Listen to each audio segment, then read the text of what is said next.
Hello, I'm Terence Watts, and this episode of my WSN in 5 series is really designed to help the warrior personality begin to get the best out of life. Having said that, if you're one of the other groups, you'll probably find it useful since it will give you a clearer view of what makes the warrior tick. Anyway, assuming that you are a warrior type, one of the most difficult things to understand is the way others see you, because it's almost certainly quite different from how you see yourself.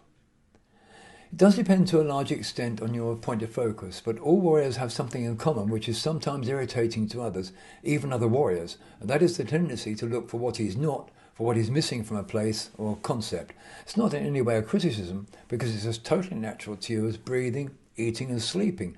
In other words, it's so automatic that you might even be wondering at this moment if you actually do that. But you are a very rare warrior indeed if you don't. It's actually not because you're negative, as some might claim, but because you're quite an astute individual and therefore quick to notice potential problems. It's something inherited from ancient ancestors who had to recognise problems before they arose if they wanted to stay alive. Anyway, it's worth bearing in mind that if anybody grumbles about it at any time, best response is to say something like, "You're absolutely right. I've always been good at spotting stuff that might need sorting out." The upside of your personality is that you're resourceful, perceptive, determined, shrewd, straightforward, organised and nobody's fool.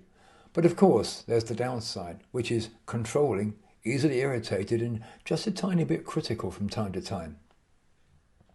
It's fair to say though that making a few changes in the way you approach life can help you to get more of your own way as remaining more in control, both very important concepts for the warrior. As I've already said, you're better than most at spotting the flaws in ideas, and it's worth remembering that instead of criticising, explaining how to resolve the issue is the mark of the astute leader.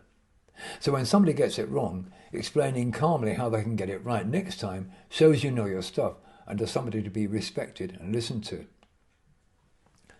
The warrior personality excels at organisation, planning and maintaining direction. You know what you want and how you want it, and are usually pretty determined in your attempts to get it. But there's a downside here, in that it can be easy to miss seeing opportunities in the process by sticking rigidly to what you know is right. So it's worth the recognition that although being flexible doesn't usually come easily to you, it's a fact you could gain advantage sometimes if you pause for just long enough every so often to re-evaluate what's around you. There's something else too, and that is that when you really need others to go along with your plans, even if you don't want to admit it, it's worth knowing that if you offer more than one option for anything you're planning, it keeps you fully in control. Then the others have to choose something that is part of your domain. Of course, all the options will be acceptable to you because you chose them, so it keeps you in control while letting others have some choice. Once you get used to it, it's a very powerful and very satisfying way of working. Now we're going to have a look at a few brief thoughts and concepts that can lead to you getting the life that works as well as possible for you. So, point 1. Being the cautious person that you are, people have to earn your trust, which is just as it should be. Even then, though, they can really irritate you when they just don't think. But it's easier to deal with if you remember you'd rather be you than them. Point 2. Standing your ground is a sign of strength, but when there's any form of disagreement, volume is not usually a very successful weapon. It shuts people up, but it doesn't get agreement, which has to always be the prime objective for true success. Point 3. Planning and control is what you do best, but recognise that when others can't match it, it's not their fault. So when the going gets awkward or others just don't get it, use your superb ability for control to take charge and sort it out, but do it calmly. Might not come easily, but it pays great dividends. Point 4. Sometimes you just can't see why others faff around so much, but instead of being irritated, be pleased that it shows you're naturally decisive. Getting things done is stuff you're usually good at, but if you can afford to be patient with those who are not so certain of themselves, maybe even give them a helping hand from time to time. And finally, point 5.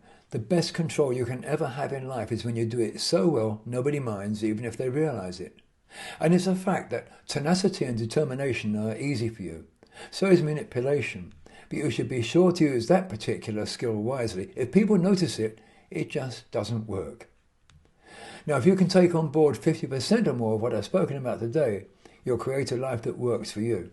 Of course, not everything that I've talked about will apply to you, but before you dismiss it, just pause for thought and ask yourself, Is that me? Thank you for listening. This is Terence Watts, and I'll be talking to you again another time. Bye for now.